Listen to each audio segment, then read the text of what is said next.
Kati omuggalo guno gukosezza abantu bangi nnyo ku mirimu gyabwe. Eruweero eyo tusanze abasomesa abasalawo okukola engatto oluvannyuma lw'okuggalawo amasomero gye baali bakola ne basobola okuba nga bafuna 10. Bakubiriza n'abantu abalala okukola nga bo baleke kwetuulako kulinda ddi lwe banaggulawo ebifo byabwe eby'enjawulo mwe bakakkalabiza.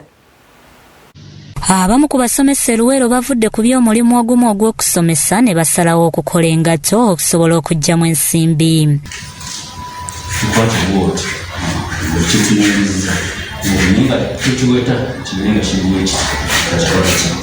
Amasomero Eruweero mu kino gazise era n'abasomesa bagamukadda beeyiiya okusobola okuyita mu bulamu obw'ensi.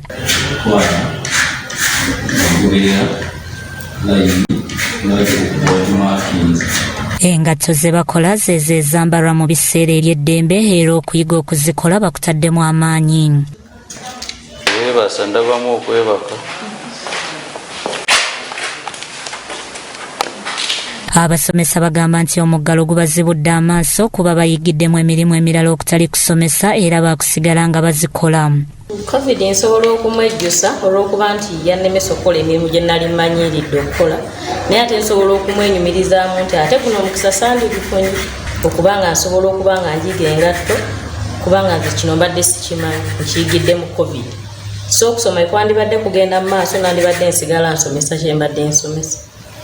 Kugamba tovola wamutuddeyo neŋŋamba ntandika okukola engatto era ne weba yeeyongeddeyo mu maaso gasigala at least nzikola mbe nga nnimirizaawo obulamu bwange. Bano bawadde basomesa bannaabwe amagezi obutagezaako kulatta wabula babeeko emirimu emirala gye beenyigiramu kibayamba okuyimirizaawo obulamu.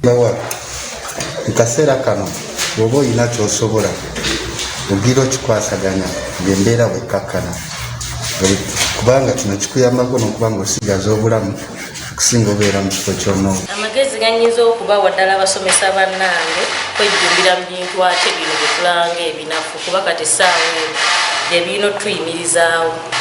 Osobola okugenda n'oyiga oba kusala ngatto nga zino n'ozitembeya n'ofuna ssente n'otasobola kubanga okaaga. Kyokka wakati mu mbeera eno balabudde bannaabwe obutatya bisoomoozo. Kyaterekera Daniel akuliddemu enteekateeka eno ku ssomero lya Hermitage Community Secondary School e Butanza mu Luweero alambuludde ku nteekateeka eno.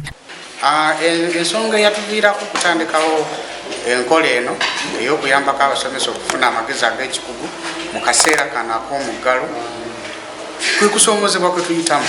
Amasomero bwe bagaggala ne tuzzaayo abaana 8 omwezi ogwokusatu. Mu butuufu abaana bagenda, abazadde nabo ne bagenda tebaddamu tusasula kasente. Kati okuyimirizaawo sitaafu yange okulaba nti bafuna ekyokulya bafuna akasente tubiisemu nga bitusoomooza nnyo. Paka lwe nafuna ekirowoozo lino ssomero lisomesa ebyemikono ate n'ebyokusoma. Kwe kusalawo ne ngamba abasomesa bannange mujje twekumeekume tubeeko akantu ke tutandikawo kaveemu ensimbi okutuusa omukulembeze lwali tuggulawo ate tuddemu okusomesa naye tuleme kubeeraawo ng'abatali bayivu. Bangi ku basomesa naddala abo abali mu masomero ag'obwannannyini ebiro bino embeera ebasobedde nga tewali we bajja kaakulya olw'okuggalawo amasomero mu ggwanga lyonna. Bikusakiddwa Kawooya Samuel, Cressol TV, Omunnyo.